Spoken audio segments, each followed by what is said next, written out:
तो गाइस कैसे हैं आप सब लोग। बैटल स्पिरिट के एपिसोड 05 के साथ हाजिर हूं। तो लास्ट एपिसोड के एंड पे आपने देखा था कि महारोग जो था वो ताई जैंग के साथ फाइट कर रहा था और जो फाइट काफी ज्यादा टफ होने वाली है क्योंकि ताई जैंग का बॉडी आर्मर बहुत ज्यादा स्ट्रॉन्गर होता है और महारोग फिलहाल के लिए अपनी बैटल स्पिरिट को भी रिलीज नहीं कर सकता। तो उसी के साथ ताई जैंग जो था अपने दोनों हाथों को वहां पर जोड़ता है, पंच बनाता है और कहता है कि मैं यहाँ पर इस जगह पर तुम्हें मारने वाला हूँ और मुझे नहीं लगता कि तुम्हारे गायब होने के बाद किसी को कोई फर्क भी पड़ने वाला है, किसी को पता भी नहीं चलेगा कि मैंने यहाँ पर तुम्हें मार दिया है। और वो अपनी एक स्पेशल टेक्निक जिसे माउंटेन हैमर कहते हैं उसके साथ ग्राउंड के ऊपर पंच मारता है। जैसे वो वहां पर ग्राउंड के ऊपर पंच मारता है तो एक जबरदस्त शॉक वेव निकलती है। इतनी पावरफुल शॉक वेव के साथ वहां पर एक धमाका होता है। ताई जैंग वहां से पीछे मुड़ जाता है और कहता है मुझे तो लगा था कि यहाँ पर इस लड़के को मारने में थोड़ी बहुत दिक्कत होगी क्योंकि इसके पास बैटल स्पिरिट होगी, लेकिन इस बेचारे के पास तो बैटल स्पिरिट ही नहीं थी। यहाँ पर ऐसे लोगों के ऊपर अपना टाइम वेस्ट नहीं करना चाहिए। उसे लगता है कि उसने यहाँ पर हमारे रोग को मार दिया, इसी वजह से वो यहाँ पर से वापस जा रहा होता है। तो जैसे ही वहां पर से पीछे मुड़ता है तो हमारा रोग उसे कहता है कि तुम वाकई में काफी स्ट्रांग हो, लेकिन क्या तुम्हें लगता है कि बस इतना काफी है? क्या तुम्हें लगता है कि इतना काफी है मुझे हराने के लिए? रोग की पूरी बॉडी वहां पर ब्लीड कर रही होती है, लेकिन इसी के साथ हमारा रोग जो होता है फिर से उसके सामने उनका खड़ा हो जाता है, अपनी बैटल स्पिरिट को एक्टिवेट करता है, अपनी बॉडी के ऊपर चढ़ाता है और उसे कहता है लेकिन इतना काफी नहीं है मुझे हराने के लिए, अब मैं यहाँ पर तुम्हें पीटने वाला हूं क्योंकि अब मेरी बारी है। और इसी के साथ ही दूसरी तरफ डीप माउंटेन्स का सीन दिखाते हैं जहां पर एक लड़का जो कि ज़ाई फैमिली का हीरो होता है उसके साथ एक छोटी बच्ची होती है। वो दोनों जो होते हैं वहां पर से आके बाड़े होते हैं। तो वो बच्ची उसे कहती है कि क्या वाकई में हम लोग लोगी कॉलेज में जाने वाले हैं? तो वो छोटी बच्ची जाओ बाओ से कहती है कि मिस्टर ज़ाई वैंग कहीं हम लोग वहां पर पहुंचने में लेट ना हो जाएं क्योंकि अब तक तो उनका कंपटीशन जो है वो स्टार्ट हो चुका होगा। तो ज़ाई वैंग उसे कहता है नहीं हम लोग बिल्कुल भी लेट नहीं होंगे। और इसी के साथ ही नेक्स्ट सीन जो होता है फिर से हमें फाइटिंग का ही दिखाया जाता है जहां पर हमारा जो रोग होता है वो फाइट करने के लिए फिर से रेडी होता है और उसे कहता है कि अब मेरी बारी, अब यहाँ पर मैं तुम्हें पीटने वाला हूँ। जबकि ताई जैंग उसे कहता है कि तुमने तो यहाँ पर मुझे बहुत ज्यादा सरप्राइज कर दिया, लगता है कि अब मुझे यहाँ पर अपनी बैटल स्पिरिट को रिलीज करना पड़ेगा तुम्हें मारने के लिए। और जैसे वो अपनी बैटल स्पिरिट को वहां पर रिलीज करता है तो हमारा जो रोग होता है वो इस बात से काफी हैरान होता है क्योंकि अभी तक उसने अपनी बैटल स्पिरिट को रिलीज नहीं किया था। और जब बैटल स्पिरिट को रिलीज किया जाता है तब ह्यूमन की पावर भी बहुत ज्यादा बढ़ जाती है। जैसे वो बैटल स्पिरिट को रिलीज करता है तो उसकी बैटल स्पिरिट जो होती है वो एक स्टोन बीस्ट होता है। तो वो कहता है क्या आप तुम्हें समझ आए कि मेरी बॉडी को यहाँ पर बीट करना इसी वजह से पॉसिबल नहीं है क्योंकि मेरी वार स्पिरिट जो है वो एक स्टोन बीस्ट है। और इसी के साथ हमारा जो रोग होता है उसे कहता है कि तुम्हारे पास यहाँ पर ये बैटल स्पिरिट है, इसका मतलब ये नहीं है कि मैं तुम्हें हरा नहीं सकता, मुझे यहाँ पर अपना बेस्ट देना होगा तब जाकर मैं तुम्हें हरा पाऊंगा। और इसी के साथ दिखाता है कि ताई जैंग होता है उसके ऊपर अटैक करने के लिए आगे बढ़ता है और कहता है कि तुम्हारे लिए ये बड़ी आनर की बात है कि तुम यहाँ पर मेरी बैटल स्पिरिट को देख पाए हो क्योंकि मैं अपनी बैटल स्पिरिट को ज्यादा देर के लिए बाहर नहीं रख सकता क्योंकि मेरे पास अभी इतनी एनर्जी नहीं है, लेकिन मैं इतनी देर में तुम्हें मार डालूंगा। और वो आगे बढ़कर उसे एक जबरदस्त पंच मारता है।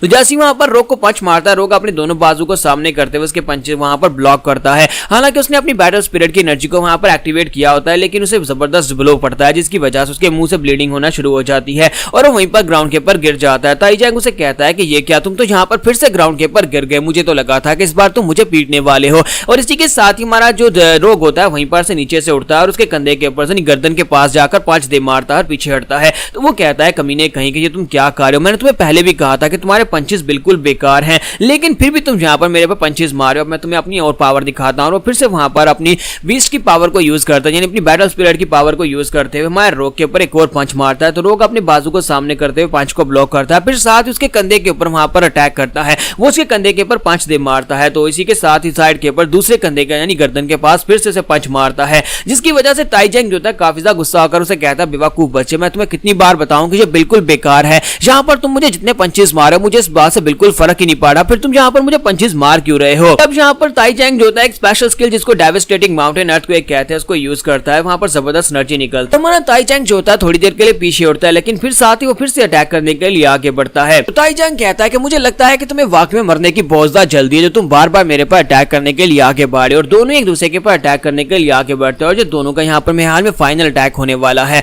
और इसी के साथ ही दिखाता है कि मार रोग जो होता है उसके मुंह के ऊपर एक जबरदस्त पंच मारता है। तो जैसे ही उसके मुंह पर पंच मारता है तो ताई जैंग को तो कुछ नहीं होता लेकिन ताई जैंग का पंच जो उसके पेट पर पड़ता है वो बहुत ज्यादा जबरदस्त होता है जिससे हमारा रोग जो होता है उड़ता हुआ पीछे जाकर दीवार के साथ पटकता है, वहां पर गिर जाता है। गिरने के बाद वो फिर से वहां पर से उठता है लेकिन ताई जैंग वहां पर सही सलामत खड़ा होता है अपनी वार स्पिरिट के साथ। उसकी वार स्पिरिट जो होती है वहां पर से गायब हो जाती है क्योंकि वार स्पिरिट को वो ज्यादा देर तक एक्टिवेट नहीं रख पाता, उसके पास अभी यहाँ पर इतनी एनर्जी नहीं होती। तो वो कहता है कि मुझे लगता है कि अब यहाँ पर तुम्हें मारने के लिए मुझे वार स्पिरिट की जरूरत नहीं पड़ेगी, जितने मैंने तुम्हें पंचेस मार दिए तो तुम यहाँ पर उठ भी नहीं पाओगे और उसके बाद अब यहाँ पर अपने बेयर हैंड्स के साथ मैं तुम्हें मार सकता हूँ। तो वो सामने की तरफ देख रहा था तो हमारा रोग जो होता है फिर से उठकर खड़ा हो जाता है और उसे कहता है कि यहाँ पर हर किसी की कोई ना कोई कमजोरी होती है। हाँ ये बात ठीक है कि तुम्हारी माउंटेन वॉल टेक्निक काफी ज्यादा पावरफुल है और तुम्हारी बॉडी के ऊपर जो आर्मर है वो काफी ज्यादा स्ट्रॉन्गर है, लेकिन जितना ज्यादा बड़ा होगा बंदा उतनी ज्यादा उसकी बड़ी कमजोरी भी होगी, और जहां पर तुम्हारी भी कमजोरी है। और इस बात से ताईजैंग भी हैरान होता है। तो हमारा रोग जो होता है उसके सामने आकर खड़ा हो जाता है और कहता है कि तुम्हारी बॉडी जहां पर फ्लैश के साथ ही बनी है, यानी कि हमारी तरह मांस के साथ बनी है,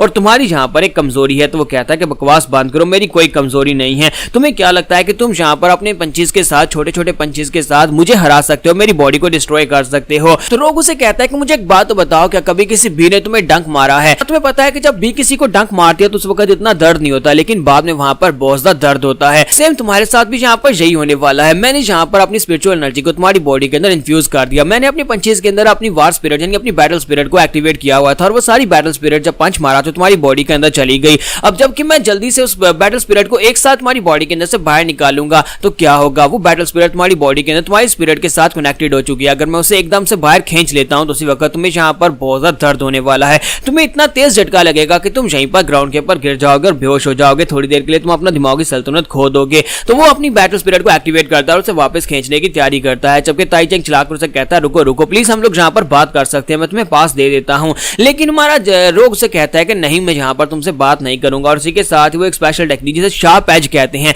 उसने स्पेशल टेक्निक को खुद से बनाया है। तो वो बैटल स्पिरिट को वापस खींचता है। जैसे वो बैटल स्पिरिट को वापस खींचता है तो ताईजैंग की बॉडी के अंदर से बैटल स्पिरिट बड़ी तेजी के साथ बाहर की तरफ निकलती है, जिससे उसे वहां पर इंटरनल ब्लीडिंग होना शुरू हो जाती है। उसे एक झटका लगता है और वो वहीं पर ग्राउंड के ऊपर गिर जाता है और बेहोश हो जाता है। रोग ने यहां पर अपनी पहली बैटल को जीत लिया, वो भी ताईजैंग के खिलाफ, जिसके बारे में कहा जाता है कि वो काफी ज्यादा पावरफुल लड़का है। और इसी के साथ ही हमारा रोग उसे कहता है कि मैं तुम्हें पहले कहा था कि तुम्हें थैंक यू बोलने की जरूरत नहीं है, अब ठीक है, मैं अपना पास यहां पर से ले लेता हूं। और वो उसके पास से पास ले लेता है और वहां पर से आगे बढ़ जाता है। तो जब हमारा रोग वहां पर चला जाता है, इसी के साथ ही नेक्स्ट सीन बाहर से फिर से ज़ाई वैंग का दिखाया जाता है कि ज़ाई वैंग और ज़ाओ बा दोनों वहां पर जाकर एक झरने के किनारे के ऊपर जाकर खड़े हो जाते हैं। तो ज़ाओ बा उसे कहती है कि मिस्टर ज़ाई वैंग, क्या वाकई में यहाँ पर इस वाटरफॉल के पीछे एंट्रेंस है कि जहाँ पर से हम लोग लोगी कॉलेज में पहुंच सकते हैं? तो वो कहता है हाँ, हम लोग यहीं पर से उसके कॉलेज में पहुंच सकते हैं। इसी के साथ ही ज़ाई वैंग उसे कहता है कि अब तुम पीछे रहो, मैं आगे बढ़कर तुम्हारे लिए रास्ता ओपन करता हूँ। और साथ ही वहां पर अपनी उंगली का इशारा करता है तो वहां पर से झरना जो होता है वो हट जाता है, यानी झरने का पानी साइड के ऊपर हट जाता है। और उसके वहां पर हटने के बाद उसे कहता है कि ज़ाओ बाब जहां पर बिल्कुल भी हिलना मत। और साथ ही वो अपनी एनर्जी के साथ उसके इर्द गिर्द वहां पर एक बैरियर क्रिएट करता है।